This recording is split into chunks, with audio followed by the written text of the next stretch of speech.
வணக்கம் நண்பர்களே, நாம் இன்னைக்கு இந்த வீடியோவில் என்ன ஒரு அதிர்ச்சிகரமான விஷயத்தை பற்றி பார்க்க போகிறோம் அப்படின்னு சொல்லிட்டு பார்த்தீங்கன்னா, தாவேக தலைவர் விஜயோட மனைவி சங்கீதா விஜய் வந்து செங்கல்பட்டு குடும்ப நீதிமன்றத்தில் கொடுத்துருக்கிற அந்த விவாகரத்து வழக்கு தான் இன்னைக்கு மொத்த சோஷியல் மீடியாலே ரொம்ப வைரலாக போயிட்டுருக்கு. கிட்டத்தட்ட இப்போ தமிழ்நாட்டிலேருந்து டெல்லி வரைக்குமே இந்த விஷயம் வந்து ரொம்ப பரபரப்பாக பேசப்படுறதுக்கான காரணம் வந்து தாவேக தலைவரோட விஜயோட அந்த அரசியல் மாற்றம் தான். இன்னைக்கு வந்து இது டெல்லி வரைக்கும் ஒரு பேசு பொருளாக ஆயிருக்கு. ஏன்னா அவருடைய அரசியல் நடவடிக்கைகள் இன்னைக்கு ஒன்றும் கழுகு பார்வையோட வந்து நோக்கப்பட்டுட்டு வர்றது வந்து எல்லாருக்குமே தெரிஞ்ச விஷயம். அவருடைய ஒவ்வொரு அசைவையுமே கிட்டத்தட்ட கழுகு பார்வையோட நோக்கிட்டு இருக்கிறாங்க அப்படிங்கிறது இன்னைக்கு எல்லாருக்குமே தெரியும். ஏன்னா இப்போ எலெக்ஷனுக்கு இன்னும் கொஞ்ச நாளே இருக்கிற இந்த நிலைமையில இன்னைக்கு தாவேகாவுக்கு நாளுக்கு நாள் வந்து ஏறிட்டு வர அந்த ஓட் பெர்சன்டேஜ் தான் அதுக்கு வந்து ஒரு முக்கியமான காரணமாக இருக்குது. இளைஞர்கள் ஃபஸ்ட்டு இளைஞர்கள், அதுக்கப்புறம் இளைஞர்கள், அதுக்கப்புறமேலு 40 வயதை கடந்தவங்க, 50 கடந்தவங்க எல்லாரோட கருத்து கணிப்பின்படி இன்னைக்கு தாவேகாவுக்கு குறைஞ்சது 40-50% மேலே வந்து ஓட் பெர்சன்டேஜ் ஓட்டு வங்கியை வந்து வாங்கியிருக்கிறாங்க. அப்படிங்கிறது தான் இன்றைக்கி யாருமே அசைக்க முடியாத ஒரு உண்மையாக இருக்குது. அதனால தான் அவங்களுடைய ஒவ்வொரு நடவடிக்கைகளும் அவங்கள வந்து கவுக்கிறதுக்கான அனைத்து பணிகளும் இன்றைக்கி வேகமாக நடந்துட்டு இருக்கிறதுக்கான காரணம் வந்து இதுதான். அது மட்டும் இல்லாமல் கிட்டத்தட்ட ஒரு வருஷத்துக்கு முன்னாடியே இந்த டிவோர்ஸ் கேஸ் அப்படிங்கிறது இன்றைக்கி அடிபட்டு இருந்த நிலைமையில் இன்றைக்கி இது வந்து புதுசாக வந்து இவ்வளோ வைரல் ஆகிறதுக்கு காரணமும் யார் அப்படின்னு சொல்லிட்டு உங்களுக்கு நல்லாவே தெரியும். அதாவது எந்த இடத்துல விஜயை வந்து எமோஷனலாக அட்டாக் பண்ணனா கண்டிப்பாக வந்து அவர் வந்து சைக்காலஜிக்கலாக அஃபெக்ட் ஆவார் அப்படிங்கிறத ரொம்பவும் கச்சிதமாக புரிஞ்சுக்கிட்டு தான் இந்த வேலைகள் வந்து ரொம்ப தீவிரமாக நடந்துட்டு இருக்குது. அதாவது பனையூரில் அவங்க வந்து அந்த நடிகை கூட தான் இன்னும் வசிச்சுட்டு வராரு அப்படின்னு சொல்லிட்டும் கரூருக்கு அவர் வந்து ரொம்ப லேட்டாக வந்து அந்த கரூர் விஷயத்தில் ரொம்ப லேட்டாக வந்து அவர் பதிவு போட்டதுக்கான காரணமும் அவர் வந்து த்ரிஷா கூட ஹாலிடே ட்ரிப்பில் இருந்திருக்காரு. இந்த மாதிரி நிறைய விமர்சனங்கள் வந்து நம்ம தாவேக தலைவர் விஜய் மேலே முன் வச்சுக்கிட்டு தான் இன்னும் வராங்க. அந்த நடிகை பேரை சங்கீதா விஜய் மென்ஷன் பண்ணலை அப்படின்னு சொன்னாலும் அதுக்கு த்ரிஷா தான் காரணம் அப்படின்னு சொல்லிட்டு இப்போ வந்து சமூக வலைதளங்களில் ரொம்ப பரவலான ஒரு கருத்து போயிட்டு இருக்கிறதுக்கு காரணம் யார் அப்படின்னு சொல்லிட்டு பார்த்தீங்கன்னா, இப்போ வந்து ஆட்சியில் இருக்கிறவங்களா இருக்கலாம், இல்லை வந்து ஆட்சிக்கு அடுத்து வரப்போறவங்களா இருக்கலாம் அப்படின்னு சொல்லிட்டு யாரை வேணாலும் சொல்லலாம். இதில் ஒரு முக்கியமான விஷயமே, அவங்க மென்ஷன் பண்ணாத ஒருத்தரை நீங்கள் எப்படி இவங்க தான் காரணம் அப்படின்னு சொல்லிட்டு நடிகை த்ரிஷா மேலே எல்லாருடைய பார்வையும் திரும்புது அப்படின்னு சொல்லிட்டு யாராலையுமே கணிக்க முடியல. இன்னொரு முக்கியமான விஷயமே, நடிகை த்ரிஷா வந்து இந்த டிவோர்ஸ் கேஸுக்கு ரியாக்ட் பண்ணி போட்டிருக்கிற அந்த விஷயங்களும் இதுக்கு வந்து காரணம் இவங்களா தான் இருப்பாங்களோ அப்படின்னு சொல்லிட்டும் நிறைய கருத்துக்கள் வந்து பரகுது. இன்னொரு விஷயம் வந்து சொல்லியிருக்காங்க, அவங்களே வந்து விஜய் வந்து என்னுடைய 20 ஆண்டு கால தொழில் நண்பர், அவர் மாதிரி ஒரு நண்பரை யாராலையுமே பார்க்க முடியாது. என்னுடைய 4 வெற்றி படங்களும் நான் அவர் கூட தான் நடிச்சிருக்கிறேன். கண்டிப்பாக அவர் வந்து என்னுடைய நெருங்கிய நண்பராக இருக்கிறதுல எந்த விதமான சந்தேகமும் அதுலேருந்து இல்லை. ஸோ நீங்கள் இதுக்கு வந்து ஒரு தப்பான உறவை வச்சு பேசுகிறீங்களா, அதுக்கு நான் என்ன பதில் சொல்கிறதே தெரியல. எனக்கு எப்போ கல்யாணம் ஆகும் அப்படிங்கிற உங்களுடைய கேள்விக்கு நான் ஏன் பதில் சொல்லணும்? என்னுடைய திருமணம் அப்படிங்கிறது என்னுடைய தனிப்பட்ட விஷயம். இதுக்கும் நீங்கள் தேவையில்லாத விஷயத்துக்கும் முடிச்சு போட்டு கேட்குறது எனக்கு பிடிக்கல. என்னுடைய கல்யாணம், என்னுடைய திருமணம் எப்போ நடக்கணும் அப்படின்னு சொல்லிட்டு என்னுடைய பேரண்ட்ஸும் அது நானும் முடிவு பண்ண வேண்டிய விஷயம். தயவுசெய்து என்னுடைய பர்சனலில் தலையிடாதீங்க அப்படின்னு சொல்லிட்டு போயிட்டாங்க. ஆனால் இன்னைக்கு விஜயை போட்டு உலுக்கிட்டு இருக்கிற பல பிரச்சனைகளில் இன்னைக்கு பெரிய பிரச்சனையாக இருக்கிறது அவங்களுடைய டிவோர்ஸ் கேஸ் தான்.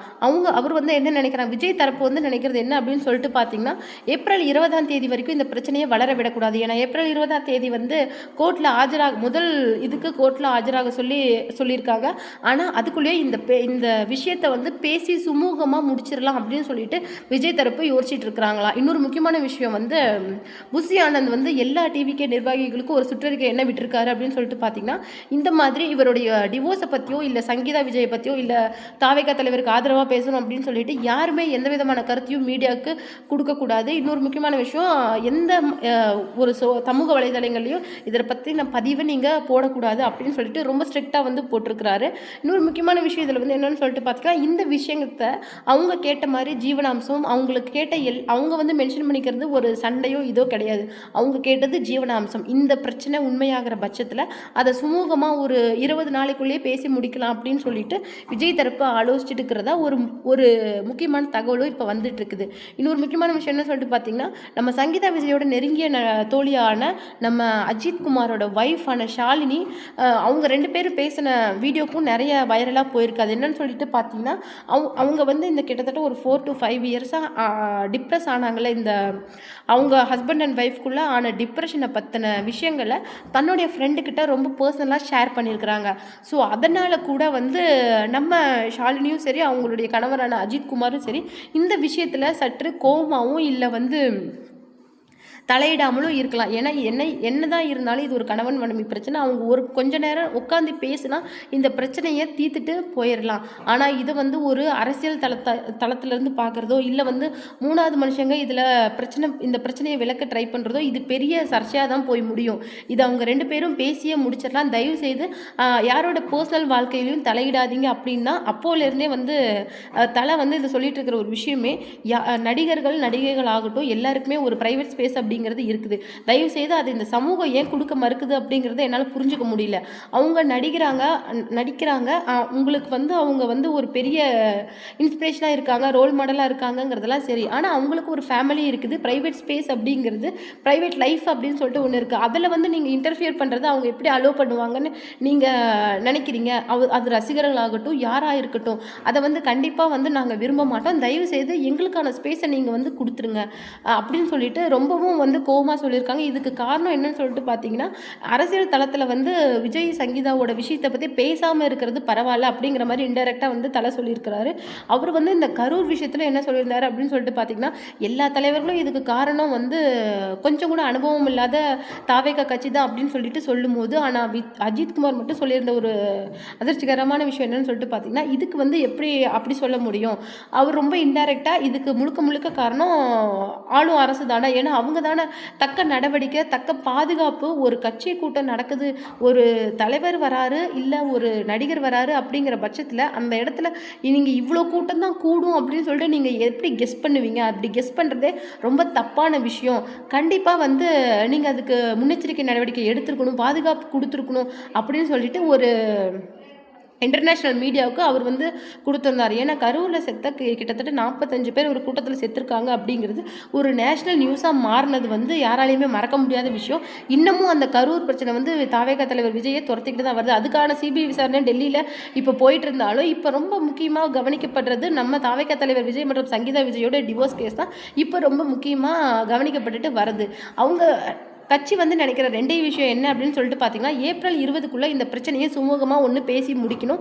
இதை வந்து சோஷியல் மீடியா அளவுக்கு வளர விடக்கூடாது. அதாவது 20ஆம் தேதி கோர்ட்டில் ஆஜராகி எல்லாரும் முன்னாடியும் இந்த கேஸ் வந்து விவாத பொருளாக ஆகி நிறைய விஷயங்கள் அதன் மூலமாக வெளிப்பட்டுட்டு இந்த தேவையில்லாத வேலைகள் இருக்கக்கூடாது அப்படிங்கிற 2 விஷயத்தில் ரொம்ப ஸ்ட்ராங்காக டிவிகே இருக்கிறத நம்மளால் பார்க்க முடியுது.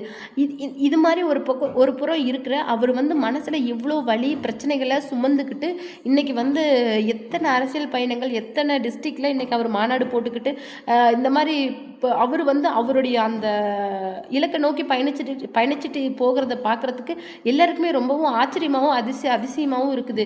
எவ்வளோ எதிரிகள் சுற்றி இருக்கும்போது கிட்டத்தட்ட ஒரு நம்பிக்கை துரோகி முதுகில் குத்தின மாதிரி இருக்குது இந்த அவங்களுடைய மனைவியான சங்கீதா விஜய் போட்ட இந்த டிவோர்ஸ் கேஸ். ஆனால் அவங்க அதில் மென்ஷன் பண்ணிக்கிற ஒரு சாதகமான விஷயம் என்னன்னு சொல்லிட்டு பார்த்தீங்கன்னா, இந்த விசாரணை முழுக்க வந்து ரொம்பவும் ப்ரைவேட்டாக தான் நடக்கணும், இதில் சோஷியல் மீடியா இன்டர்ஃபியர் ஆகக்கூடாது அப்படின்னு சொல்லிட்டு ரொம்பவும் முக்கியமான விஷயமா அதை மென்ஷன் பண்ணியிருக்கிறாங்க. அதுதான் இப்போ வந்து எல்லாருக்கும் ஒரு ஆறுதல் அளிக்கக்கூடிய ஒரு பெரிய விஷயமா இருக்குது.